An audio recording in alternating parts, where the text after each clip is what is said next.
네, 안녕하십니까. 자, 오늘 책 한 권 소개해드리고 수업 진행하죠. 오늘 책도 좋은 책이에요. 행동하지 않으면 인생은 바뀌지 않는다.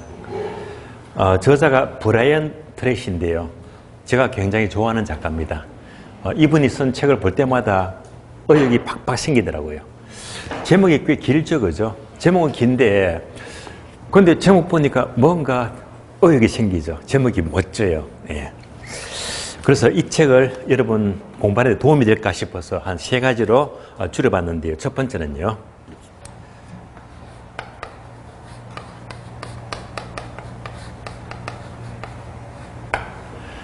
동기부여가 중요합니다. 여러분들 공부 시작하시면서 어떤 동기로 이 공부를 하게 되었습니까? 나름대로 동기가 다를 거예요. 저자가 말하는 동기는요, 2가지입니다. 가짜와 진짜가 있어요. 그러니까 가짜 동기부여, 그 다음에 진짜 동기부여 2가지입니다. 물론 가짜가 돼서는 안 되겠죠. 진짜가 돼야 됩니다. 그러면 가짜 동기부여가 뭐냐? 이거 많습니다. 가짜 동기부여는 한마디로 막연하다. 막연하다. 그럼 여러분 공부하시면서 그냥 막연하게 내년에 합격해야지. 막연합니다. 예. 공부든 사업이든 예. 막연한 생각을 가지고 막연한 꿈만 가지는 거예요. 예. 이건 가짜예요. 예. 발전 없다는 말입니다. 그러면 도대체 진짜 동기부여는 뭘까? 예.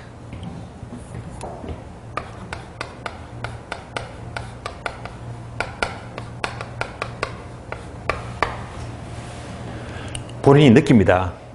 내가 나아가고 있다. 어제보다 오늘이, 오늘보다 내일이. 본인이 스스로 조금씩이라도 나아가고 있는 것을 느낀다면 그게 동기부여가 되는 거예요. 잘하고 있으니까. 여러분도 공부는 항상 매일매일 나아가는 느낌이 들어야 됩니다. 뭐든 이렇게 해야지 계속 좋아지는 거예요. 동기부여가 되는 거예요. 나아가고 있다. 아주 멋진 핵심입니다.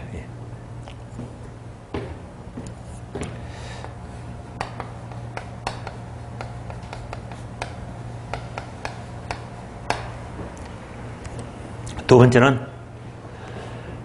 잠재력입니다.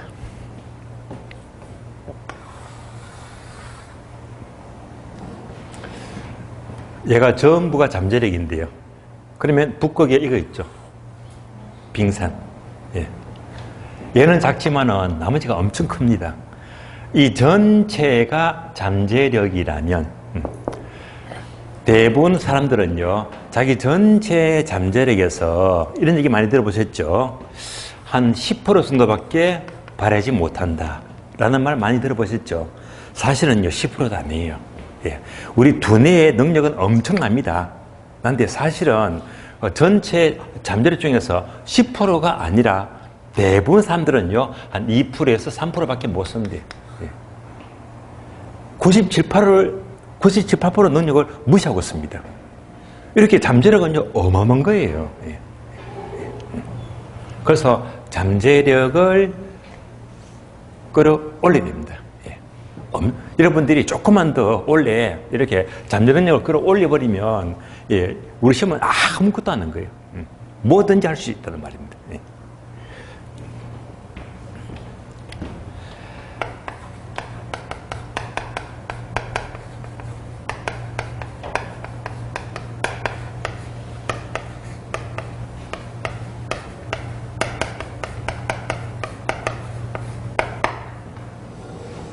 당신이 먹는 것이 곧 당신이다. 이것도 좋은 말이에요. 내가 먹는 거. 여기는 지금 아무도 안 계시지만은요, 혹시 동강 들으시다가 이걸 보게 되면 가슴이 뜨끔할 수도 있어요. 몸이 되게 비만이었어. 먹어서 비만이 된 거예요. 먹어서 맨날 탄수화물 먹고요, 맨날 햄버거 먹고 콜라 마시고.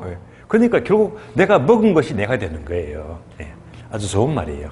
그래서 저는 이 말을요, 바꾸고 싶어요. 요거 대신에. 당신이 생각하는 것이 곧 당신이다. 예, 생각. 또 말을 바꿔봅니다. 하나 더. 당신이 행동하는 것이 곧 당신이다. 이것도 비유가 되더라고요. 예. 그러니까 이제 이런 것들. 예. 이러면서 저도 뜨끔해요. 왜냐하면요. 제가 메모를 잘 하거든요. 그래서 1월달, 2월달 빼곡히 아침부터 점심, 오후까지요. 시간 단위로 다 메모합니다. 그래서 그 한 50일 동안, 약 2달 동안 메모를 쭉 살펴봤거든요. 근데 저는 참 시간을 잘 활용한다고 생각하는데 제가 부끄러워져요. 저녁에 퇴근만 하면요. 정말 책도 열심히 읽고 어쨌건 내 나름대로 시간 활용 잘 해야지라고 했는데 이상하게 집에 가면요. 뒹굴뒹굴 누웠어요. 예. 저도 모르게 유튜브 쇼츠를 보는 거예요. 한번 딱 넘겨버리니까 계속 넘어가는 계속. 그러다 보니까 1시간이 훌쩍 지나가 버려. 예. 그게 자꾸 보이는 거예요. 예. 그래서 제 생각이 정말로 공부하겠다, 독서하겠다, 알차게 보내지 하면서도 결국 생각이 유튜브로 가게 되고 이것도 행동을 옮겨주는 거예요. 그러면서 사실 메모가 아니었더라면 제가 이러한 낭비 시간 열심히 산다고 했지만은 이게 옮겨지더라고요. 그래서 어제는 반성을 많이 했어요. 많이 했습니다. 예.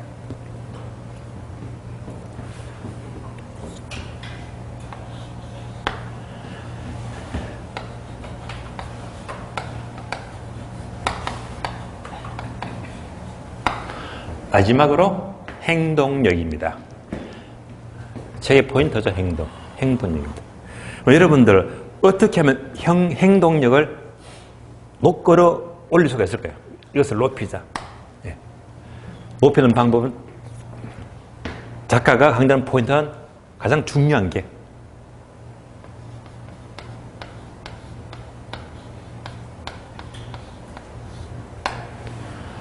작은 단위. 예. 그러니까 목표가 크게 정해지더라도 목표가 크잖아요. 이것만 보게 되면 행동이 따라갈 수 없어요. 목표를 잘게 쪼갰어요. 예. 여러분 공부도 마찬가지입니다. 한꺼번에 학교론 한 단은 전부 다 본다. 택도 없어요. 잘게 나누어서 행동을 해야 됩니다. 예. 잘게 나누었어요. 예.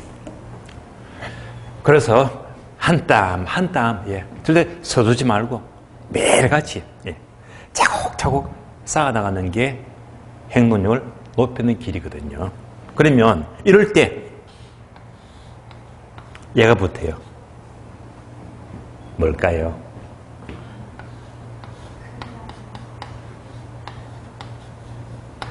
가속도가 붙어요. 가속도 법칙입니다.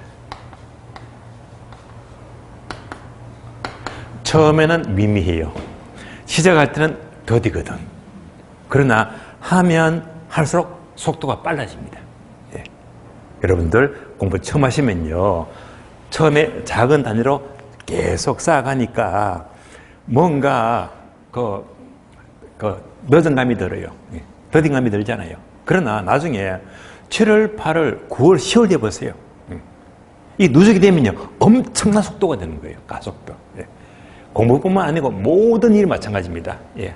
항상 가속도가 붙거든요. 예. 그래서 행동력 하게 되면요. 매일 작은 단위, 작은 행동을 게을리하지 말자. 예. 저절로 자기도 모르게 가속도가 붙게 되거든요. 붙게 됩니다. 예. 그래서 여러분들 공부하는데 일단 행동력, 예. 매일 한 땀 한 땀 꾸준히 하게 되면 지금은 답답할지 모르지만 가속도가 붙게 됩니다. 엄청난 속도가 될 거예요. 좋은 내용입니다. 책 소개는 마치겠습니다.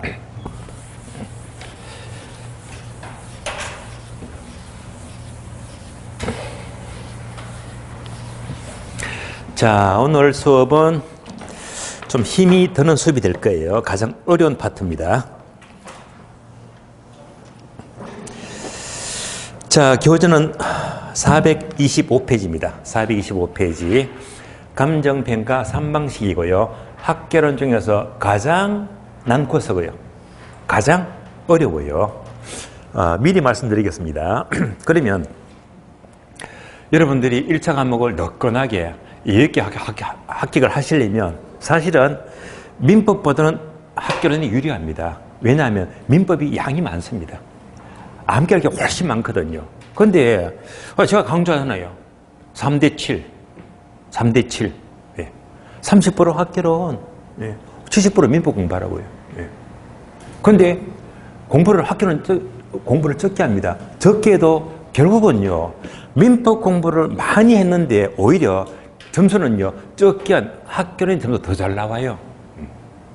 그렇습니다. 그러면 그렇다고 해서 학교를 너무 쉽게 보시면 안 되고요. 학교는 경우에도 다른 수험생들이 있거든. 타학원에 대부분 학생들이 학교론도 차별화시켜야 됩니다. 차별화. 그러니까 남들보다 좀 더 좋은 점수 받으려면 학교론은 두 가지입니다. 두 가지. 첫 번째는요, 지금 3편 감정평가론. 요거 잘 소화시켜내면요, 점수가 쑥 올라갑니다. 첫 번째가 뭐죠? 감정평가론입니다. 두 번째는요, 계산 문제. 계산 문제가 9문제, 10문제 나와요. 대부분 수험생들이 계산 문제 쥐약이죠. 부담스러워하고 힘들어합니다. 그 벽을 이겨내게 되면요, 학교는 분명히 차별이 돼요. 쉽게 말하면요, 감정평가론 약해, 계산 문제 약해. 그런데 나는 정리해서 요 갭이요, 최소한 10점, 15점 이상입니다. 차별이 확 되거든요.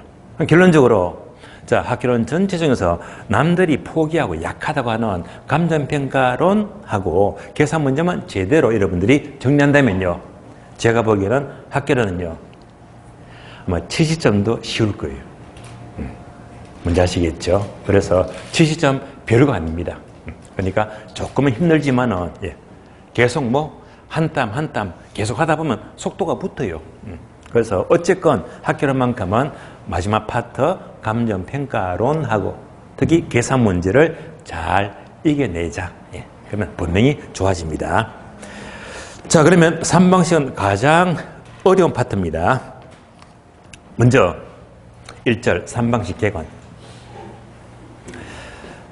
자, 1번 보게 되면 3방식 세 가지죠. 1번 원가 방식, 2번 비교 방식, 3번 수입 방식 넘어갑니다. 다음 페이지요. 2번 보게 되면 3방식 표가 나오죠. 자, 요 표 흐름부터 전체를 보자. 그러면 자, 이 표를 정리한 것이 여러분들 강의 노트 첫 페이지 보시면 돼요. 강의 노트. 그러니까 강의 노트에서는 참고표 3방식의 성립 과정 나오죠. 요대로 보시면 돼요. 그러면 먼저 가격 3면성이 나와요.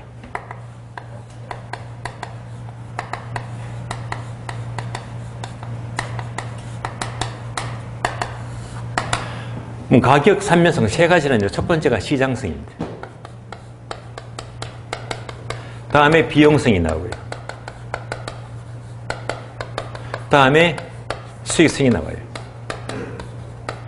자, 이 말은 뭐냐면요, 동산이든지 부동산이든지 모든 물건은 얼마의 비용이 투입되어서 만들어졌느냐, 이렇게 만들어진 물건은 얼마의 수익을 창출하느냐, 또 이 물건은요, 시장에서 얼마에 거래되느냐, 세 가지 관점에서 가격을 생각해 볼 수가 있다는 말입니다. 예를 들어 볼게요. 예를 들면, 자, 어느 사람이 직장 평생 근무하다가 이제 퇴직합니다. 그럼 정년 퇴직하면 퇴직금 받죠.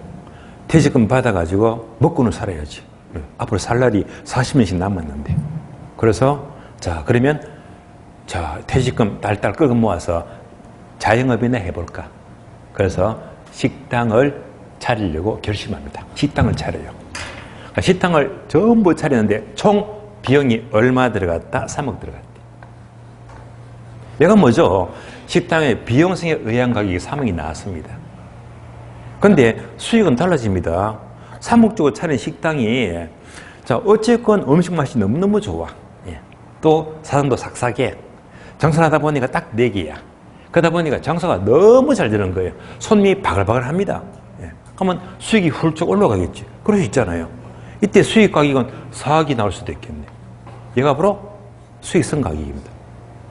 그럼 이제 이런 식당을 팔아야지. 시장에 팔려고 합니다. 그러면 3억 받으려고 하니까 너무 적어. 4억은 또 너무 많은 거 그렇잖아. 절충해서 3억 5천에 팔았으면 좋겠네. 이거 바로 시장성에 의한 가격입니다. 그러니까 이렇게 세 가지 관점에서 부동산 가격은 되게 다른 것이 일반적이거든요. 그래서 항상 가격은요, 세 가지 관점에서 생각을 하자는 말입니다. 그런데 이럴 수도 있어요. 세 가지가 똑같아. 이 꼴 똑같아. 똑같은 경우를 네모되어 있죠. 네모되어 있습니까? 네모되어 있죠. 그죠? 얘를 가리켜서 세 가지가 똑같아 삼면등가성이에요.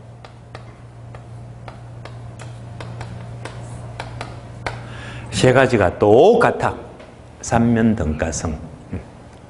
그러면 만약 얘가 3억이면 3억 다 똑같아지겠지. 예. 세 가지가 똑같은 경우는요, 가장 기준적입니다. 그래서 아래 메모되어 있죠. 어떤 시장? 완전 경쟁 시장입니다. 완전 경쟁 시장은 이상적 시장이고 기준적 시장입니다. 현실적으로 존재하기가 어려워요. 그러나 완전 경쟁 시장이라면 언제나 세 가지가 똑같아집니다. 현실은 얘가 아니라고 했잖아요. 현실은 어떤 시장? 불자가 붙죠. 불안전 시장. 그러니까 우리 부동산, 현실의 부동산 시장은 어떤 시장? 바로 시장이 불안전하다. 불안전 시장입니다.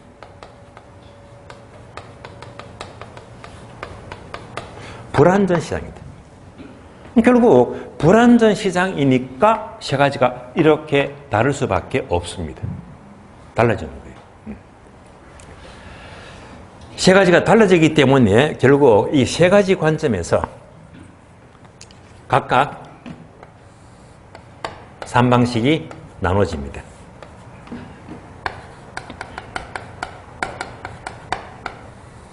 그래서 시장성에 의한 방식이 비교 방식이 되고요. 다음에 비용성에 의한 방식은 원가 방식이 되고요. 다음에 수익성에 의한 방식은 수익 방식이 됩니다. 그래서 3방식 이렇게 부릅니다. 세 가지 관점에서 가격을 도출해야 됩니다. 그러면 여러분이 아시듯이 대개 부동산 가격, 부동산은 크게 두 가지죠. 가격과 임대료. 가격과 임대료. 그래서 가격과 임대료가 됩니다. 마찬가지로 얘도요. 가격과 임료. 얘도 가격과 임료. 몇 가지? 6개. 그래서 6방법이 되는 거예요.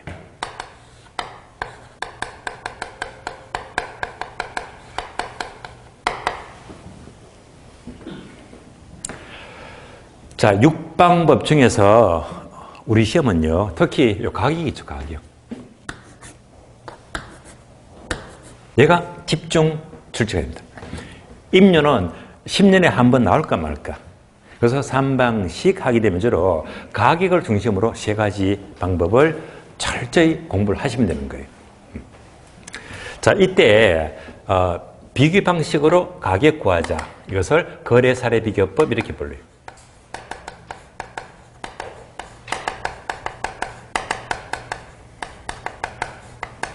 그러면 여기서 구해진 가격이 바로 비준 가격이 되고요.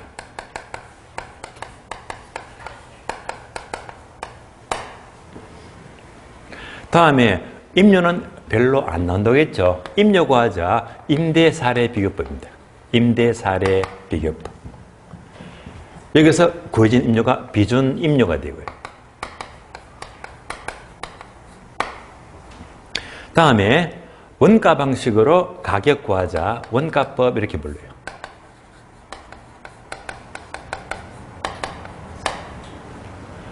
여기서 구해진 가격은 바로 복선 가격이다.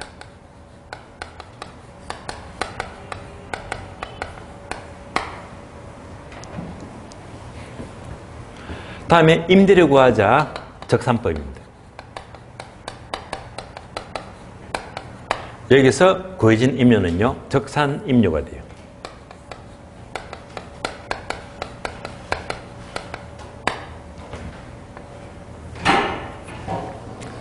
다음에 수익 방식으로 가격 구하자. 수익 환원법이 돼요.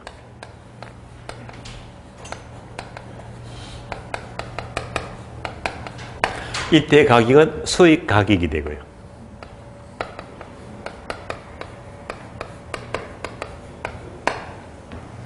다음에 임료 구하는 것은 수익 분석법입니다.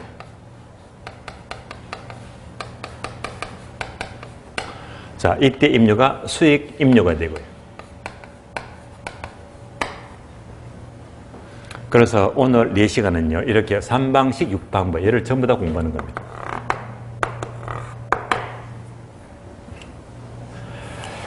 자, 포인트는요, 3방식과 6방법은 가격 구하고 임료 구하기 때문에 계산 과정이 필요하거든요.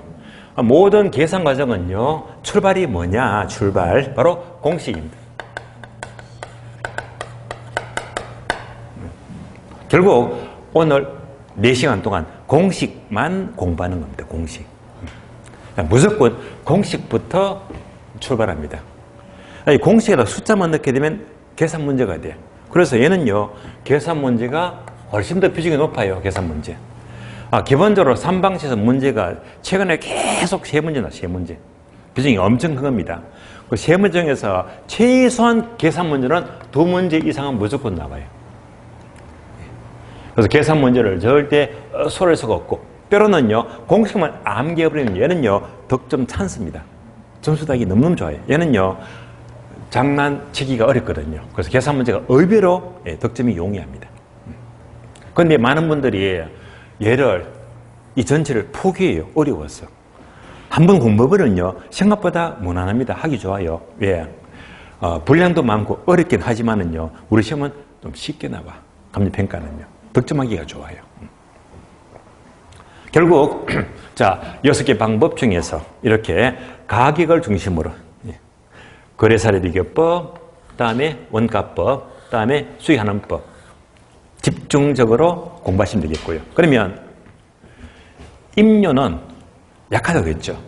그럼 얘는 10년마다 한 번쯤 나올까 말까 아주 약해요. 그래서 얘는요, 이번 과정은 소개를 안 합니다. 3방식은 어렵기 때문에 요 과정은요, 지금 1월, 2월 달 오늘 설명을 하잖아요. 그러면 이제 3월, 4월 달에는 이제 평가 앞부분에 거 전부 다 정리할 거고, 그러면 이제 5월, 6월 되면 한 번 더 3방식을 반복할 겁니다. 3방식을 잘 잡아야 되거든요. 그래서, 자, 별도로 이제 임대료 요 세 가지는요, 오늘 수업 안 해요. 왜? 별로 안 중요하니까. 그러나 5월, 6월 3방식 다시 설명할 때, 그때는 제가 설명을 상시 드릴 겁니다. 네. 자, 결국 세 가지 방식으로 가격 3개 나왔습니다. 비중 가격, 복선 가격, 수익 가격. 식당을 예를 들면요, 식당의 복선 가격 얼마? 3억. 식당의 수익 가격 얼마? 4억이죠. 다음에 식당의 비중 가격 3억 5천 나왔습니다. 세 가지 가격이 나왔습니다.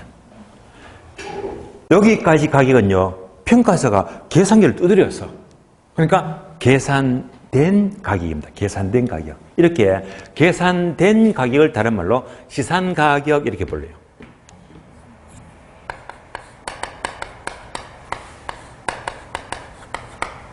따라서 시산가격 또는 시산가액 이렇게 불러요. 이때 시산하는 것이 한문으로 이렇게 되는 거예요. 쉽게 말하면 계산된 가격이다. 계산기 두드리니까 가격이 3개 나왔대요. 그런데 우리가 구하고자 하는 최종적인 가격은요, 최종 가격 하나가 나와야 돼요. 하나가. 지금은 3개 나왔습니다. 3개. 아직 최종 가격이 아니거든요. 그러니까 이 세 가지를 서로 비교, 검토, 조정해서 하나로 만들자. 이렇게. 여기서 최종 가격이 나옵니다. 그래서 가격, 최종 가격. 세 가지를 비교, 검토해서 한 개로 결정을 내려야 됩니다. 얘가 바로 감정평가사가 구하는 가격입니다. 이를 따라 뭘로? 시장가치라고 불러요. 시장가치. 가격 또는 시장가치가 돼요. 따라서 세 가지를 비교 검토해서 최종 가격으로 내자. 이것을 가리켜서 시산가격의 조정 이렇게 불러요. 세 가지를 조정하자. 다시 말하면요. 얘가 바로 시산가격의 조정입니다. 아니, 화살표 굵게 나와있죠. 그 밑에 보시면 시산가격 조정이 나옵니다. 얘도 출제가 잘 됩니다. 그러면 시산가격 조정은 자, 거기 두 가지네. 산술평균과 가중평균이다.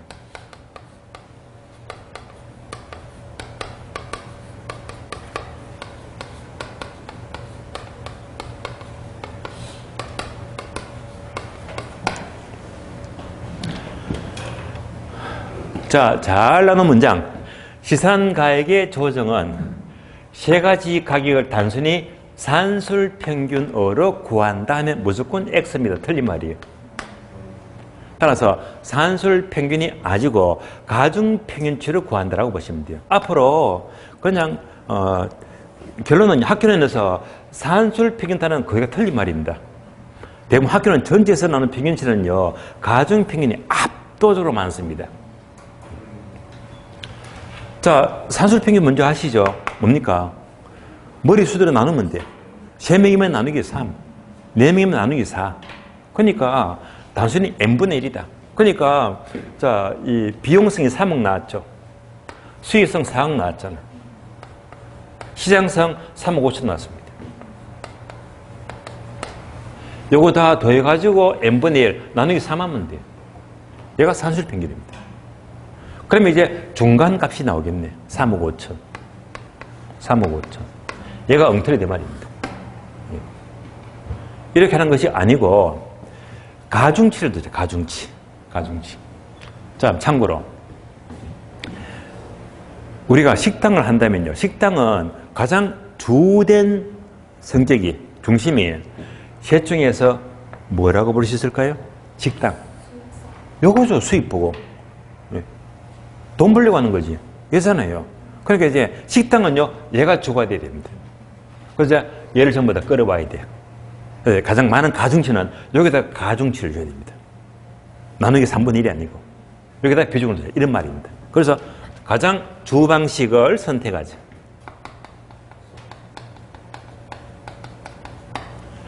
그러면 나머지는 다른 방식입니다. 부수 방식, 다른 방식. 이렇게 해서 합리성을 검토합니다.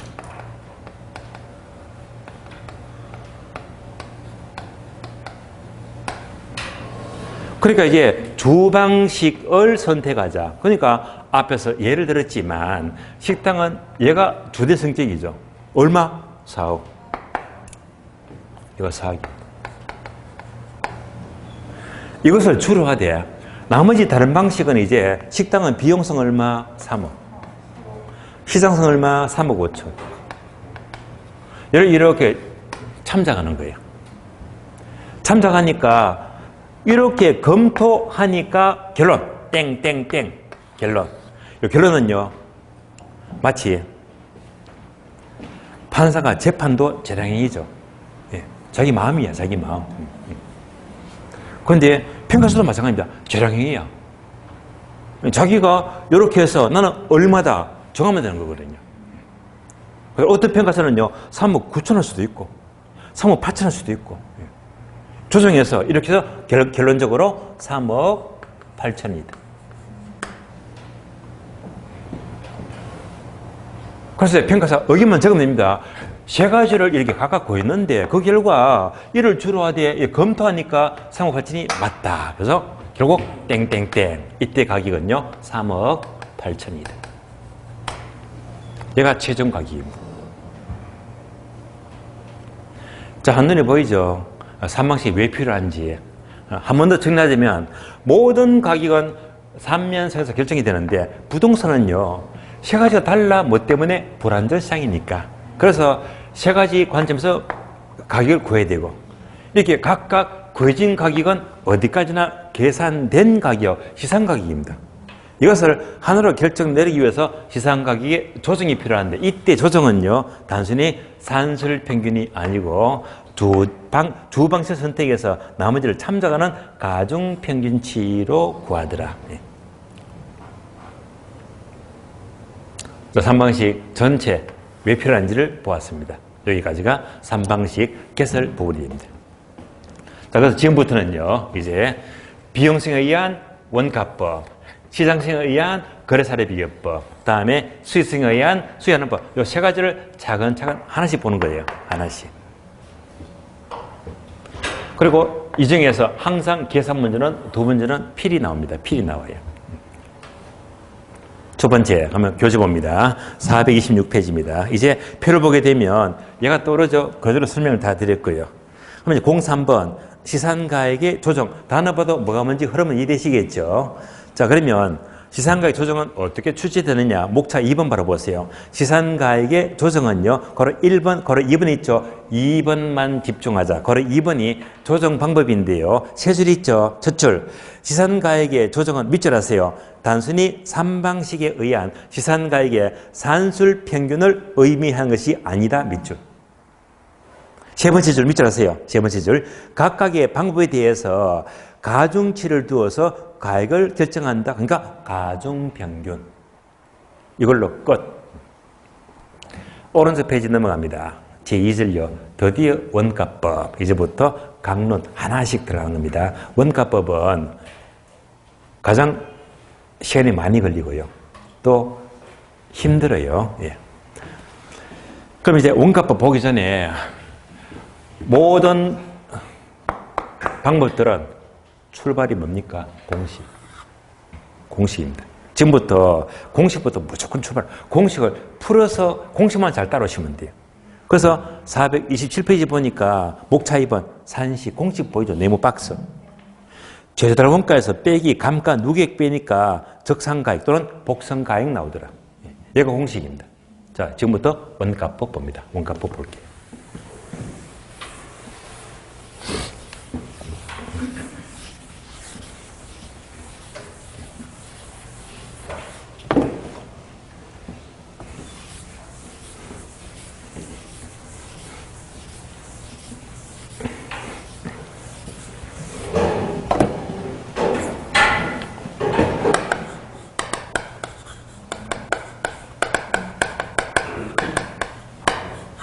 그러면 원가법 보니까 강의 노트에 나와 있죠. 원가법.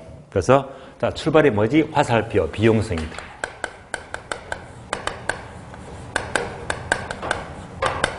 비용이 들어갔대. 그러면 비용이 투입되었다. 같은 말로 삼각자산입니다. 삼각자산. 같은 말이에요. 예를 들면 건물, 기계. 건물은 건축비 들어가죠. 기계도 비용 들어갑니다. 그래서 결국 건물이나 기계는 주된 방식이 주로 원가법입니다. 주로 주된 방식. 그러면 삼각자산의 공통점은 얘가 들어가죠. 바로 내용연수.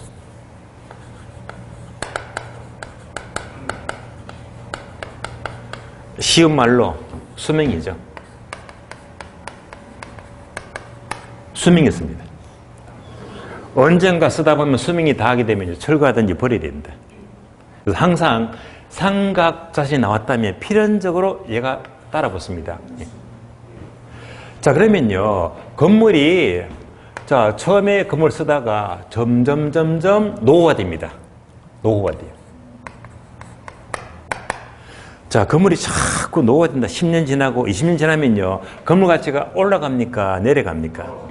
예? 내려가죠. 내려가는 게 정가된다, 감가된다. 감가.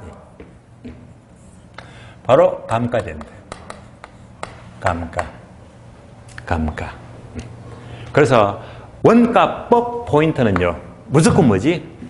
얘가 중요합니다. 감가가 포인트입니다. 이때 내용연수의 종류가 두 개 되어 있죠. 기본적으로 요거는 알고 있잖아요. 왜? 출제되고 있으니까.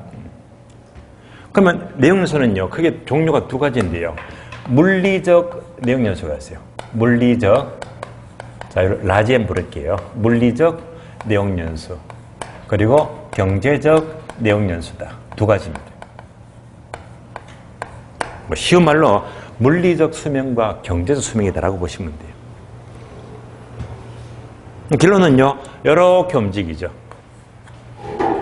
물리적 내용연수가 길고 경제적인 내용연수는 짧다. 예. 얘가 더 길다는 말입니다. 건물이나 여기다 사람을 해도 마찬가지입니다. 사람의 물리적 수명 보세요. 얼마지? 100년. 100세 시대니까. 그러니까 사람의 물리적 수명은 100세래 100세. 100세인데 사람의 경제 수명은요. 경제적 수명은 돈 버는 기간이지. 그러니까 초등학교, 중학교 교육 다 받고 사회에 들어와서 돈 벌잖아. 한 20대 중반부터 언제까지? 60대까지. 그 기간이 무슨 수명이야? 경제 수명입니다. 그럼 얘가 한 몇십 년 되겠지. 그럼 당연히 얘가 길고 요 범위에서 얘가 정해지잖아. 반복합니다. 내용서에서 경제 수명은 길다, 짧다. 얘보다 짧다, 그죠? 이거 잘 나옵니다. 잘 나와요. 근데 감론평가는요, 둘 중에서 뭐가 중요하지? 얘가 중요해요. 경제적 영역에서. 왜? 경제적 가치가 하는 것이기 때문에. 감론평가에서는 물리적 연수보다 경제적 연수를 더 중시합니다. 그리고 또 내용연수가 나왔다면 이 흐름도 알고 지나가죠. large n equal small n 플러스 small n 다시입니다. 그러면 large n은 뭡니까? 전체 수명, 전 내용 연수, 전 기간. 다음에 small n은요, 과거를 뭐예요? 과거, 경관 연수. 지나온 경과 연수를 가리킵니다. n-는요, 앞으로 남았어요. 장래, 잔존 연수요. 남은 연수, 잔존 연수를 가리킵니다. 얼음을 아니죠. 숫자만 넣어보면 되겠네요. 자, 어떤 건물이 5년 지났습니다. 앞으로 15년 쓸 수가 있대. 전체 수명 몇 년? 합하니까 20년. 쉽게 할 수 있죠. 이렇게 이루어집니다. 자, 그래서 항상 원가법만 나왔다면 뭘 돌린다? 아, 삼각자선이니까 내용연수가 꼭 필요하게 되고요. 얘가 경과될수록 가치가 하락한다, 감가된다. 이것을 항상 전제로 해야 됩니다. 기본 흐름입니다. 그러면서 강의 노트 보시면 박스, 공식이 있죠. 공식 보게 되면, 자, 대문자로 C-dn equal pn이다. 자, 옮겨볼까요? C-dn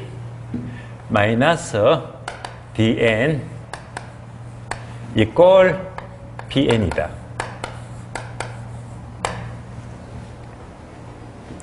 자, C는 메모되어 있죠. 제조달 원가입니다.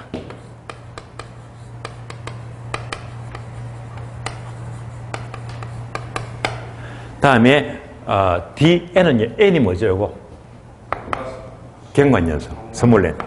그러니까 경관연수 간에 d가 바로 감가수정이죠. 감가수정. 감가를 빼자. 감가를 빼니까 복선 가격이 나와요.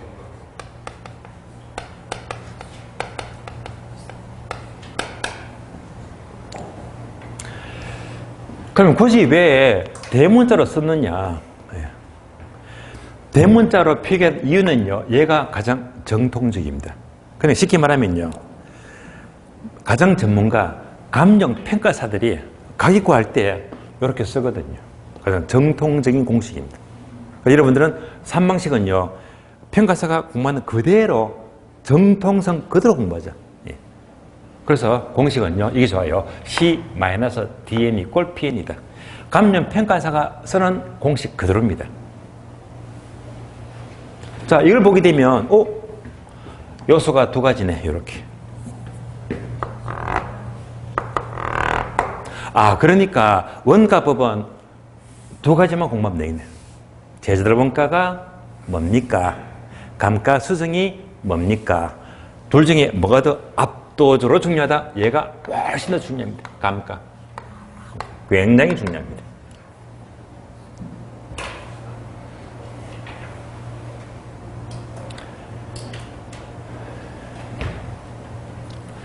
그러면 이 공식 보면서 간단한 예를 들어 볼게요. 도대체 이 원리가 뭐지? 예를 들어 봅니다. 원가법은 삼각자산이니까 뭐라고 했다? 건물하고 기계잖아요. 여러분들 나가면 전부 다 건물 보이잖아요. 건물, 공장 다 보이잖아. 딱 보는 순간 아, 얘가 무슨 가격? 바로 원가법은 복선 가격이구나. 이걸로 평가하는 거라고 보시면 돼요. 예를 들어 볼게요.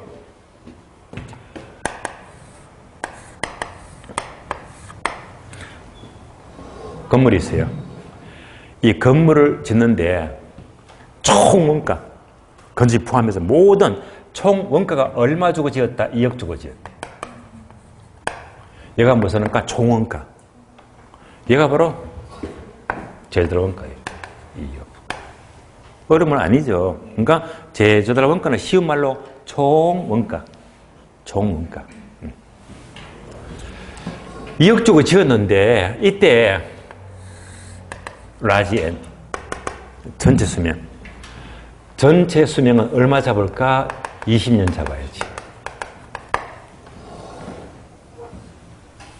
그러면 2억짜리 건물이 20년 지나면 수명 다 끝났잖아. 일단 철거. 그럼 철거하면 철근 등등 건지는 가격이겠죠. 철거하고 난 다음에 건지는 자재값. 이 건지는 가격을 S라고 불러요. 스크랩 밸류. 예. 얘가 다른 말로 잔재 가격이다. 철거하고 건지는 가격, 잔재 가격입니다.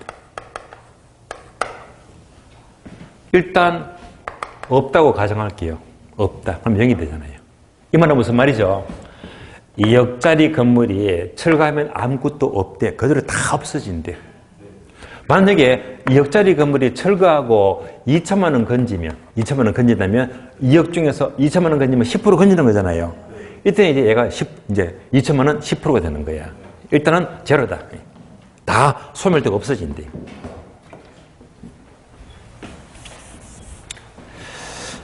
그러면 볼까요? 2억짜리가 수명이 20년이다. 그러면 2억 나누기 20년 하게 되면 매년마다 얼마가 돼요? 2억 나누기 20년. 1,000만 원. 그러니까 첫 해도 1,000만 원 가치가 날아갑니다. 날아가는 거예요. 노후가 되니까. 다음에도 1,000만 원. 다음에도 1,000만 원. 계속 1,000만 원씩 몇 년 동안? 20년 동안.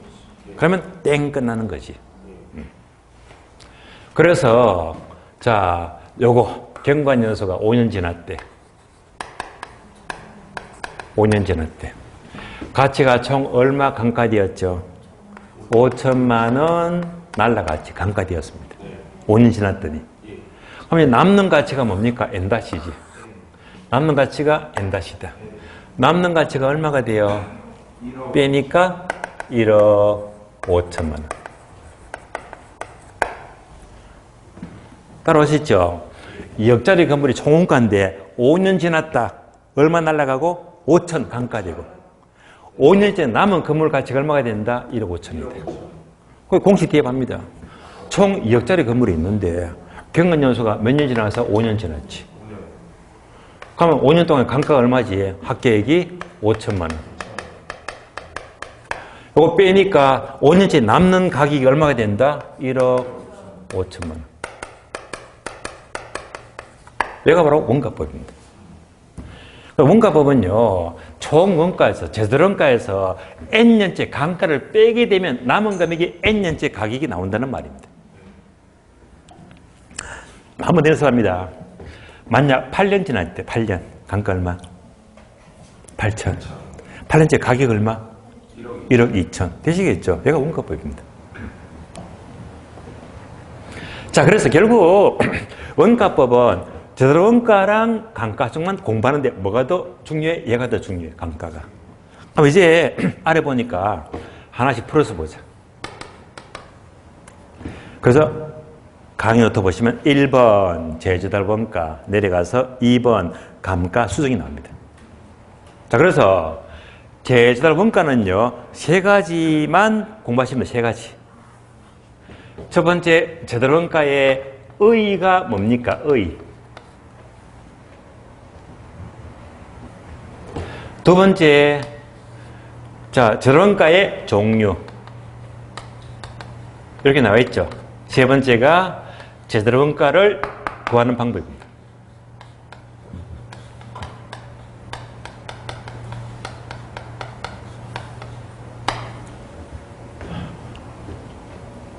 얘가 전부 다예요.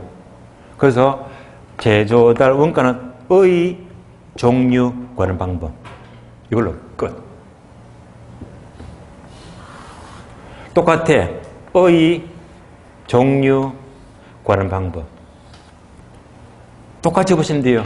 의, 종류, 구하는 방법.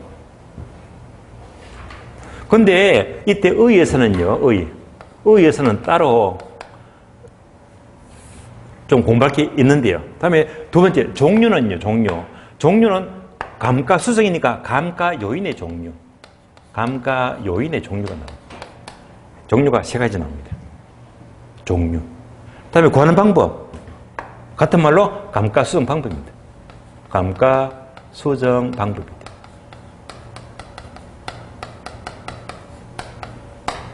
공식을 풀어서 공부하죠. 그래서 똑같이 두 개를 각각 의, 종류, 구하는 방법 틀을 잡으시면 돼요.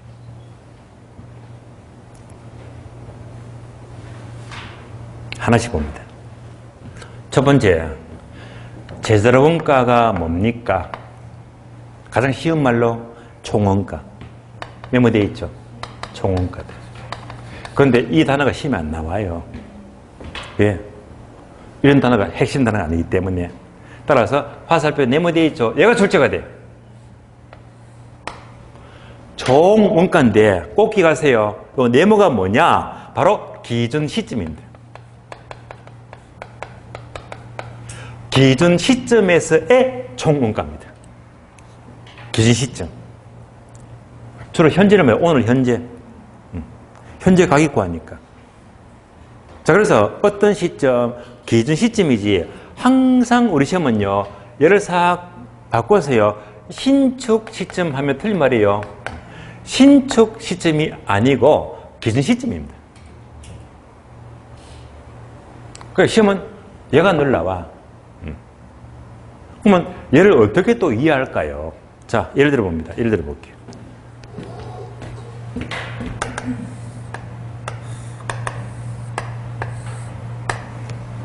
건물을 지었습니다. 언제? 2년 전. 그러면 2023년 2월 19일이죠. 2년 전. 이때 신축했어요. 신축. 총원가 얼마? 10억. 2년 전에 신축했다. 10억 주고 따라오셨죠? 얘가 바로 신축 시점입니다. 얘가 바로 신축 시점 10억입니다. 그런데 문제는 뭐냐? 보통 부동산 가격은 지금 현재가 중요하잖아. 현재 가격 얼마입니까?를 묻잖아요. 그럼 이제 얘를 현재로 고치자. 현재로. 얘를 그대로 현재로 가져와요. 가져오면 2025년 2월 19일 오늘이지. 얘가 뭡니까? 기준 시점입니다.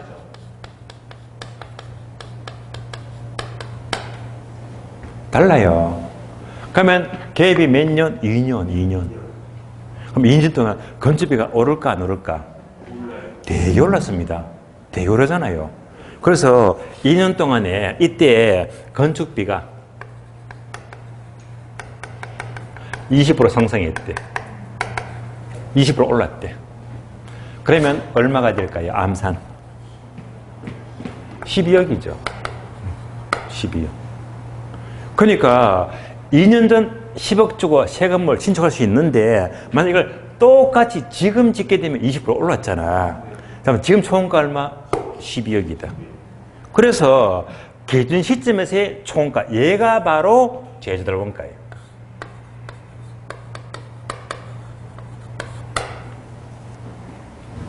따라서 기준 시점에서의 총원가 얼마? 12억.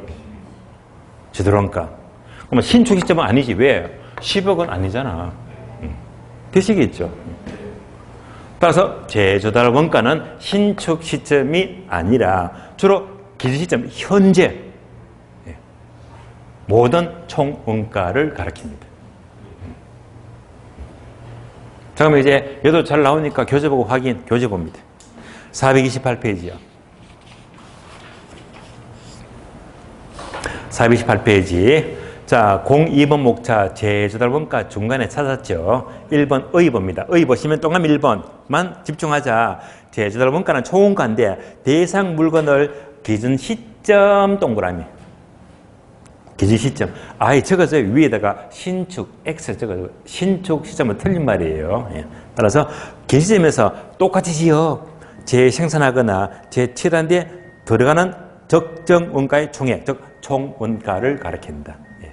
따라서 저런가 의는요, 항상 가장 중요한 단어가 뭐라고 했다? 기준 시점에서의 적정가 총액, 총원가를 가리킵니다.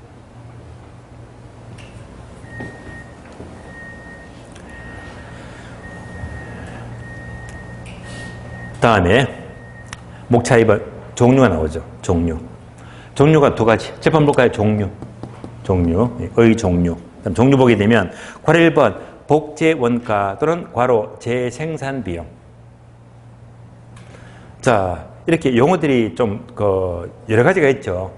학자마다 용어를 달리 쓰거든요.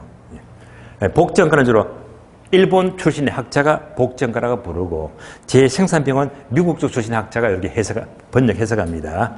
괄호 2번 오른쪽 페이지 대체원가 또는 대치 비용입니다.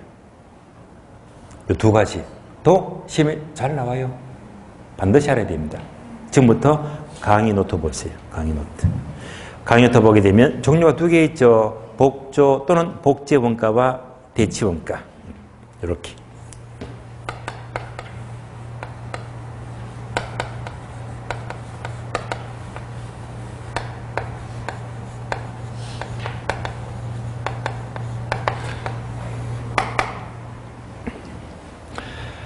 자, 복조 또는 복제 원가와 다음에 대치 원가 또는 대치 원가 두 가지입니다.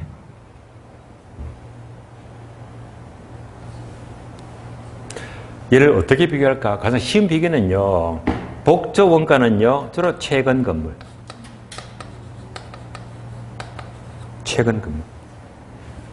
대치 원가는 오래된 건물입니다. 그러면 쉬워요.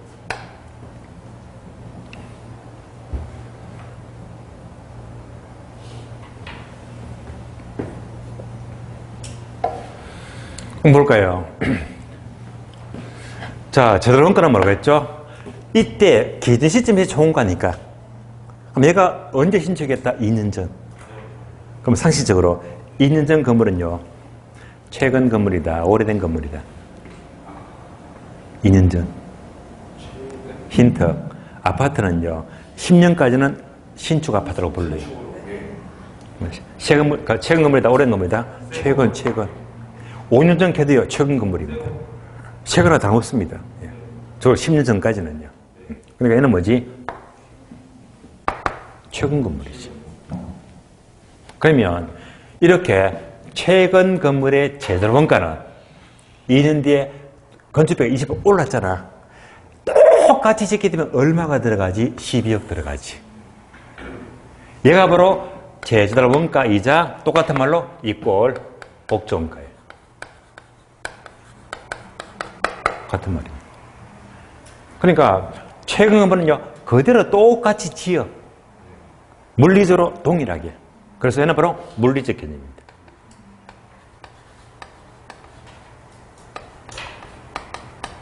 그러니까 물리적으로 똑같이 짓는다면 똑같이. 그러니까 주로 최근 건물은 이렇게 현재 똑같이 짓게 되면 총 얼마가 들어가지?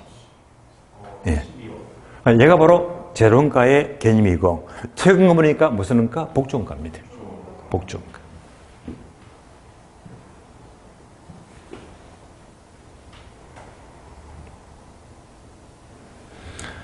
대시원가는요, 오래된 건물입니다. 예를 들면, 이 건물이 30년 전 건물이래요. 이런 건물은요, 나라가 빠졌죠. 네. 특히 제 학원 근처에 길 건너가는 거 가보니까 허름한 건물, 이보다 훨씬 더 오래됐겠더라고. 진짜 오래된 건물 보이더라고요. 네. 그런 건물들은요, 똑같은 건축공법으로 짓는다, 안 짓는다, 지을 수가 없잖아. 시대가 바뀌었는데, 이런 건물은요, 똑같이 지을 수가 없대 말입니다. 지을 수가 없어요. 그러니까 쉽게 말하면요, 오래된 건물은요, 이렇게 똑같이 짓기는 어렵다. 왜? 건축공법이 발달하기 때문에. 그러니까 그런 기법이 없습니다. 다 옛날 방법이니까 똑같이 지을 수가 없어요. 쉽게 말하면요, 이거. 자동차를 예를 들자. 그랜저 있죠, 그랜저. 그랜저도 몇 년마다 형이 계속 바뀌잖아요. 바뀌잖아요. 예. 그럼 얘가 계속 바뀌는데, 이건 이제 신형이고, 신형 그랜저고. 그러면 계속 바뀌었는데, 30년 전 그랜저 모델은요, 그 유명한 각 그랜저 들어보셨죠? 각 그랜저입니다. 얘가 이렇게 됐겠지. 이런 차는 지금 만들어, 안 만들어? 안 만들지. 최근 거라면 전부 다 복조만 들어가는데, 오래되면요, 이런 것들은 만들 수가 없잖아요. 예. 이럴 때는 뭘 따지면, 얘는요, 어디까지나 경제적인 값어치, 경제적인 효용 가치만 떠올리자. 쉽게 말하면요, 자, 각 그랜저가 너무 오래되었잖아요. 안 만들잖아. 얘는 어떻게 하지? 중고시장. 그러면 얘가 있다고 가정해봐요. 있다면 얼마쯤 할까요? 대충 불러주는 대로. 야, 세게 봐준다. 200까지 봐줘요. 저는 줘도 안 하겠는데. 예, 예. 50만 원 잡을게, 50만 원. 왜 50만 원입니까? 너무 오래돼 있잖아. 그래서 얘는요, 자동차 시 뜨고, 뭐, 펜트 다 벗겨주고, 엔진 구닥다리고, 막, 전부 다 막, 모든 게 막, 형편없어, 그냥. 예. 모든 기능이 형편없지. 예. 기능이 떨어지니까. 이걸 다 반영하니까 얼마밖에 안 돼? 50만 원. 얘가 무슨 원가? 대치원가입니다. 대치원가. 따라서, 대치원가는 어떨 때 최근 건물이 아니고 워낙 오래되면요, 물리적인 동일한 축조가 불가능합니다. 그러니까 너무 오래됐기 때문에 이때는 그때 그 시점에서 값어치만 따지자. 쉽게 말하면 똥값입니다. 그래서 얘는 뭔가 경제적인 값어치를 따지니까 경제적입니다. 똑같이 지을 수가 없습니다. 동일하게 지을 수가 없기 때문에 뭘 따진다? 경제적인 효용가치, 경제적 개념입니다. 왜 값어치가 50만 원 확 떨어졌습니까? 모든 상태가 전부 다 형편없으니까. 따라서 네모되어 있죠. 얘가 중요해, 네모.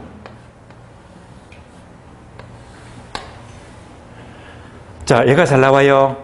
기능적 감가는 따로 하지 않는다. 기능적 감가 X입니다. 왜 그러죠?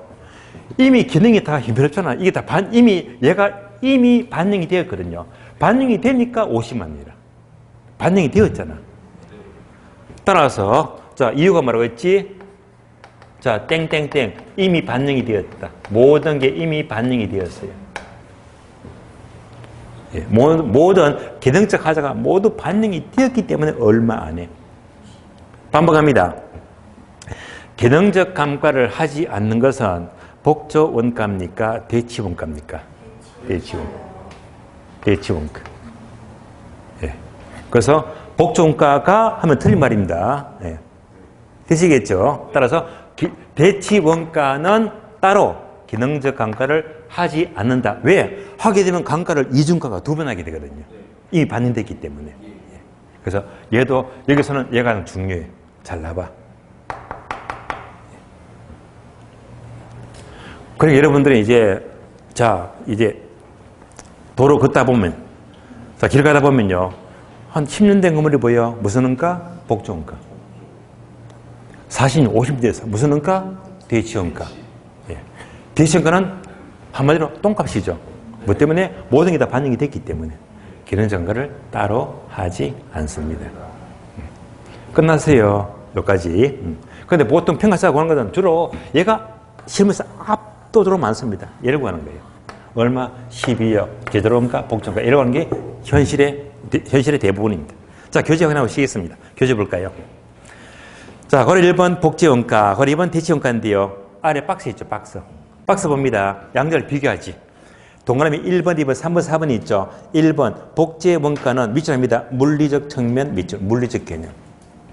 대치원가는 밑줄합니다. 효용적 측면, 즉 경제적 개념입니다.